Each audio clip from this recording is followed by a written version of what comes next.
ప్రయత్నం చేశారు. ఒకటి, ఫస్ట్ ఏమడుగుతారు, ఏదైనా ఫస్ట్ బీఆర్ఎస్ పరిస్థితి ఏంది, టీఆర్ఎస్ లో అంటే టీఆర్ఎస్ కాకముందు 10 సంవత్సరాలు మీరు అధికారంలో ఉన్నారు కదా, మీరు వాళ్ళ కుటుంబ సభ్యులే కదా, ముఖ్యమంత్రి కూతురే కదా, మీరు ఏం చేశారు, ఇప్పుడు ఆ పార్టీని ఎందుకు విమర్శిస్తున్నారు అన్నదానికి ఆమె నేను క్షమాపణలు చెప్తున్నాను, 10 సంవత్సరాలుగా అక్కడ ఉండి ఆ పార్టీలో ఉండి కూడా చెప్పినందుకు నేను ఫస్ట్ ఆఫ్ ఆల్ క్షమాపణ చెప్తున్నాను చెప్తూ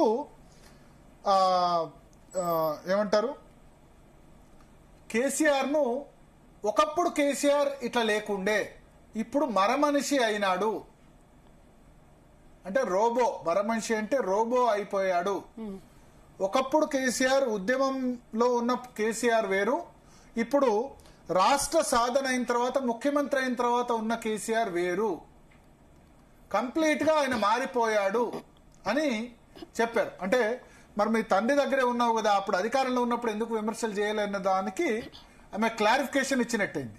హైడ్రా ఇంత కూలగొడుతుంటే ఎక్కడున్నావు కేసీఆర్ అన్నా అని అందరు ఏడుస్తుంటే ఎందుకు కేసీఆర్ వెళ్ళి పరామర్శించట్లేదు, లేకపోతే వెనుగుమట్ల బాధితులని కేసీఆర్ ఎందుకు వెళ్ళట్లేదు వాళ్ళ దగ్గరికి.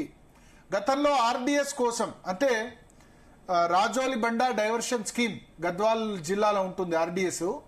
సో ఆర్డీఎస్ కోసం కేసీఆర్ గతంలో పాదయాత్ర చేసిన సందర్భం ఉంది. ఇప్పుడు అధికారం వచ్చిన తర్వాత ఆయన పూర్తిగా మారిపోయారు, మరమనిషి అయిపోయారు. కొద్దిమంది చేతిలో ఆయన ఏమంటారు, వాళ్ళ చేతిలో కీలుబొమ్మ అయిపోయారు అన్న విధంగా చెప్పారు. అంటే తండ్రిని కూడా స్పేర్ చేయలేదు, తండ్రినే ఎక్కువ విమర్శించారు. ఇన్ఫాక్ట్ చెప్పాలంటే కనుక దీన్ని బీఆర్ఎస్ కూడా చెప్పొచ్చు, కాంగ్రెస్ పార్టీని ఎక్కువ విమర్శించట్లేదు, రేవంత్ రెడ్డికి ఆమె దగ్గర, రేవంత్ రెడ్డి చెప్పినట్టు నడుస్తుందని విమర్శించవచ్చు. బట్ ప్రధానంగా ఇప్పుడున్న అధికార పార్టీతో పాటు ప్రతిపక్ష పార్టీని కూడా విమర్శించాలి. విమర్శించినప్పుడు ప్రతిపక్ష పార్టీలో తాను బీఆర్ఎస్లో తాను ఇంతకాలం ఉన్నదానికి దానికి కూడా సంజాయి చెప్పాలి. సో ఆ చెప్పే ప్రయత్నం చేశారు, చెప్పే ప్రయత్నం చేస్తూ ఎగ్జాంపుల్స్ వివరించారు. చాలా సందర్భాల్లో కేసీఆర్ రియాక్ట్ కావట్లేదు.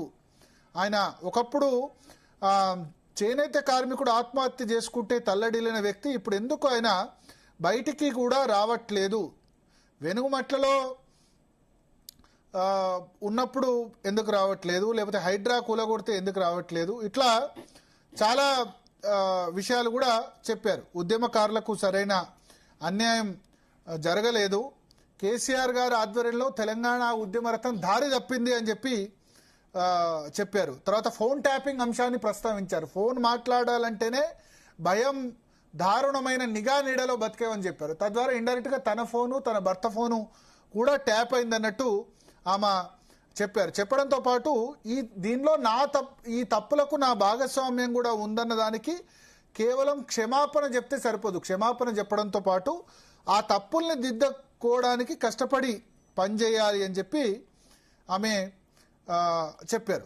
సో కేసీఆర్ ఉద్యమంకు ముఖ్యమంత్రి అయ్యేంత వరకు ఉన్న కేసీఆర్ వేరు, ఆ తర్వాత కేసీఆర్ వేరు అని చెప్పడం ద్వారా ఆ తర్వాత అంటే ముఖ్యమంత్రి అయిన తర్వాత ఆయన ప్రజాస్వామికంగా వ్యవహరించలేదు, చాలా సందర్భాల్లో ఆయన మరమనిషి అయిపోయారు, మరమనిషి అని ఆమెనే చెప్పేశారు. మరమనిషి అంటే ఒక రోబోలాగా తయారయ్యారు, గుంటనక్కలు అని చెప్పి ఇండైరెక్ట్గా ఆమె మాట్లాడిన పరిస్థితి. ఇక కేటీఆర్ని అయితే తీసిపారేశారు, ఆయనలో పెద్ద పరిణతి లేదు, ఏదో ఎవరో మాట్లాడాలనుకుంటే ఓకే కానీ కేసీఆర్ కాదు మాట్లాడింది, కేటీఆర్ కాదు కేసీఆర్ అని చెప్పి కేటీఆర్ని అయితే లైట్గా తీసిపారేశారు, ఆయనకేం తెలీదు అన్న విధంగా తీసిపారేశారు. ఇక గుంట నక్కలని చెప్పి ఇండైరెక్ట్గా హరీష్ రావును, సంతోష్ను అందరిని కూడా విమర్శించేశారు ఆమె. ఇది బీఆర్ఎస్ సంబంధించి పెడుతూ చాలా మంది సర్ప్రైజ్ చేశారు. అంటే పార్టీ పేరు అందరూ కూడా తెలంగాణ ప్రజా జాగృతో, తెలంగాణ సమితో ఇంకేదో అనుకున్నారు. సో టీఆర్ఎస్ పేరు తెలంగాణ రాష్ట్ర సేన అని పెట్టేశారు, జాగృతి పేరు ఉంటుంది ఖచ్చితంగా అనుకున్నారు. సో చాలా మంది సర్ప్రైజ్ చేశారు. సో టీఆర్ఎస్ అంటే బీఆర్ఎస్ గా మార్చుకోవడం వల్లే ఆ పార్టీ కష్టాలు మొదలయ్యాయి. జాతీయ పార్టీగా మారే క్రమంలో తెలంగాణ ఆత్మ అన్నది పోయింది ఆ పార్టీలో. యూటీ బ్యాచ్, బీటీ బ్యాచ్, ఉద్యమ తెలంగాణ బ్యాచ్, బంగారు తెలంగాణ బ్యాచ్లు, 2 బ్యాచ్లు తయారైపోయినాయి. తయారైపోవడం వల్ల ఈ పరిస్థితి వచ్చింది అన్నది. సో దాన్ని ఎన్కరేజ్ చేసుకునేందుకు అసలైన ఫక్తు ఉద్యమ పార్టీ మాదే అని చెప్పుకునేందుకు ఆమె ఉద్యమకారులను ఆకర్షించేందుకు చాలా ప్రయత్నం చేశారు. అందులో భాగంగా ఏంది 1,00,000 ఉద్యోగాలు ఉద్యమకారులకు ఇస్తామని చెప్పారు. సూపర్ న్యూమరిక్ పోస్టులు క్రియేట్ చేసి రాష్ట్ర సాధన కోసం పోరాడిన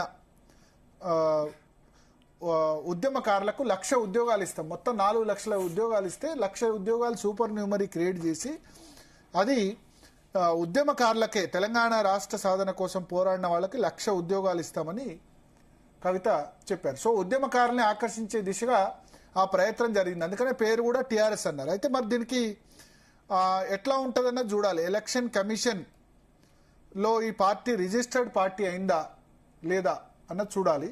ఇప్పుడు లేపు తెలంగాణ రాష్ట్ర సమితి కూడా బీఆర్ఎస్ కూడా టీఆర్ఎస్ గా మారే అవకాశం ఉందని చెప్తున్నారు. మళ్ళీ తెలంగాణ రాష్ట్ర సమితి పేరుకు వెళ్లే అవకాశం ఉందంటారు. అయితే ఎన్నికల కమిషన్ ఏంటంటే ఐడెంటికల్ నేమ్స్ ను ఈ మధ్య డిస్కరేజ్ చేస్తుంది. సో ఇది ఎంత మేరకు ఉంటుంది అన్నది చూడాలి.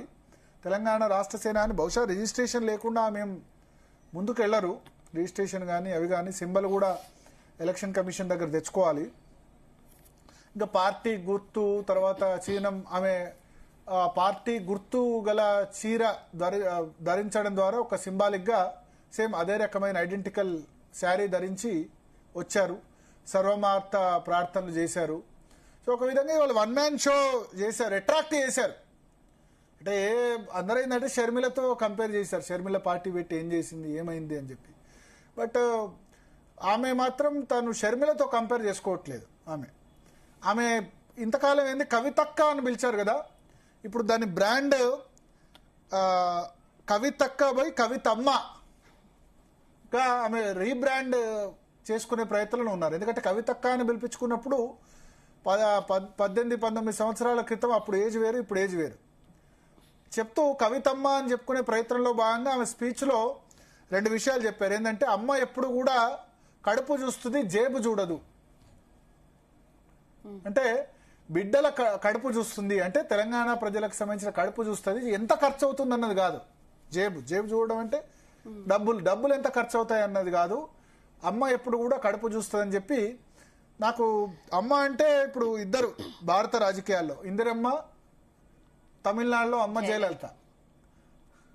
సో ఇప్పటికీ ఇందిరమ్మ పేరు మీకు ఏ తండాలో పోయినా, ఏ గుడిసెలో పోయినా, ఏ దళిత గిరిజనులు వాళ్ళ దగ్గరికి వెళ్ళినా ఇందిరమ్మ పేరు ఇప్పటికీ ప్రతిధ్వనిస్తుంది. కాంగ్రెస్ పార్టీకి ఇవాళ ఆ ఓటు బ్యాంక్ ఉందంటే ఇందిరమ్మనే. ఇందిరమ్మ వచ్చిన ఓటు బ్యాంకే. ఇప్పుడు కొత్తగా వచ్చిన ఓటు బ్యాంక్ ఇప్పుడు వాళ్ళు చేసింది ఏం లేదు. ఇప్పుడు మిగతా వాళ్ళకి పేరు లేదు. No doubt Indiramma is undisputed tallest leader in the country ఇవాళకి కూడా.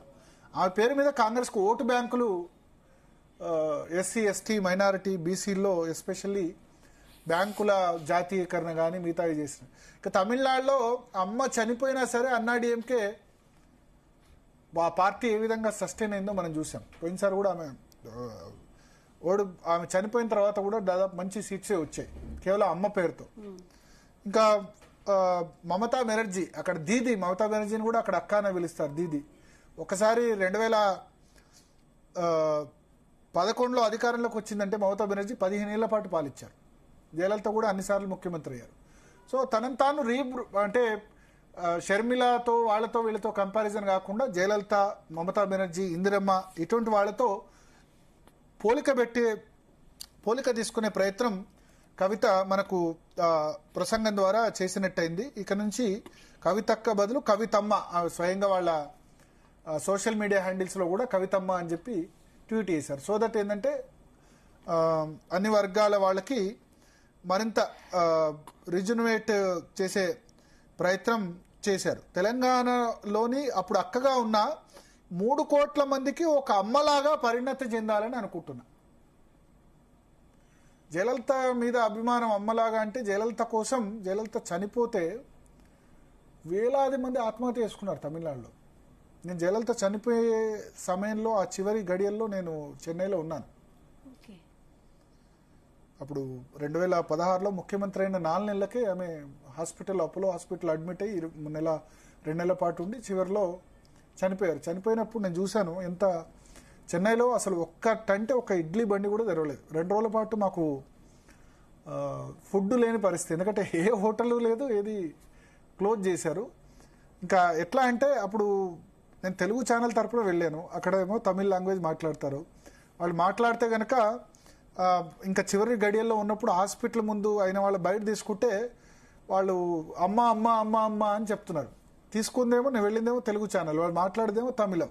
కానీ వాళ్ళ అందరికీ వ్యూవర్స్కి మాత్రం అర్థమవుతుంది వాళ్ళు చెప్తుంది. అప్పుడు నేనేమన్నా అంటే వీళ్ళ భాష ఏందో తెలియదు కానీ భావం మాత్రం అర్థమవుతుంది. ఏంది భావం? అమ్మ పట్ల వాళ్ళకున్న భక్తి మాత్రం అర్థమవుతుందని నేను చెప్పాను.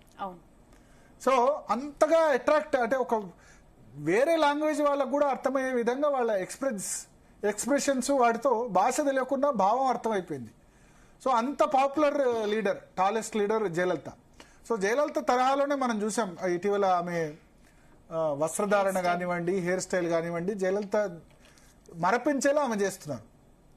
సో అంటే ఏదో చిన్న పార్టీ, చాలా పార్టీ, ముక్కలో బుట్టి పబ్బలో బోయాయి పార్టీలు అన్నవి చాలా ఉన్నాయి. చాలా ఎగ్జాంపుల్స్ కూడా ఉన్నాయి తెలంగాణలో. మధ్యలో నిలబడ్డాయి మూడు పార్టీలు, తెలంగాణ రాష్ట్ర సమితి, మిగతా 2 పార్టీలు నేషనల్ పార్టీలు. ఆంధ్రప్రదేశ్లో టీడీపీ నిలబడ్డది, వైఎస్ఆర్సీపీ నిలబడ్డది. నాగం జనార్దన్ రెడ్డి తెలంగాణ నగారా సమితి పెట్టారు, కోదండరాం తెలంగాణ జనసమితి పెట్టారు, నరేంద్ర పార్టీ పెట్టారు, విజయశాంతి తల్లి తెలంగాణ పార్టీ పెట్టారు, విమలక్క పార్టీ పెట్టారు. ఇట్లా చాలా మంది పార్టీలు పెట్టారు. మొక్కలో పుట్టి పబ్బలో కలిసిపోయిన పార్టీలు ఎన్నో ఉన్నాయి తెలంగాణలో లాస్ట్ 15 సంవత్సరాల్లో. షర్మిల పార్టీ పెట్టారు, ఏమైంది మళ్ళీ కాంగ్రెస్లో విలీనం కావాలి. ప్రజారాజ్యం చిరంజీవి లాంటి మెగాస్టార్ పెట్టిన పార్టీ కూడా కలిసిపోయింది, కాంగ్రెస్ పార్టీలో కలిసిపోయింది. సరే, జనసేన తమ్ముడు పెట్టిన పార్టీ మాత్రం నిలదొక్కుంది. సో పార్టీ పెట్టడం అంత ఈజీ కాదు, అంత ఈజీ కన్విక్షన్ కాదు. దానికి కూడా కారణం చెప్పారు. నన్ను పార్టీ నుంచి సస్పెండ్ చేసిన తర్వాత కూడా నేను వెయిట్ చేశాను 1 yearగా, మళ్ళీ ఏమైనా మారుతారేమో అని. కానీ మారలేదు. అందుకనే 1 yearగా వెయిట్ చేసి ఇప్పుడు పార్టీ పెట్టాల్సింది అని చెప్పి పార్టీ పెట్టానని ఎక్స్ప్లెనేషన్ కూడా ఇచ్చారు. తర్వాత గత అచీవ్మెంట్స్ గురించి కూడా చెప్పారు. బతుకమ్మ ద్వారా ఒక విధంగా ఇక్కడ తెలంగాణ ఐడెంటిటీ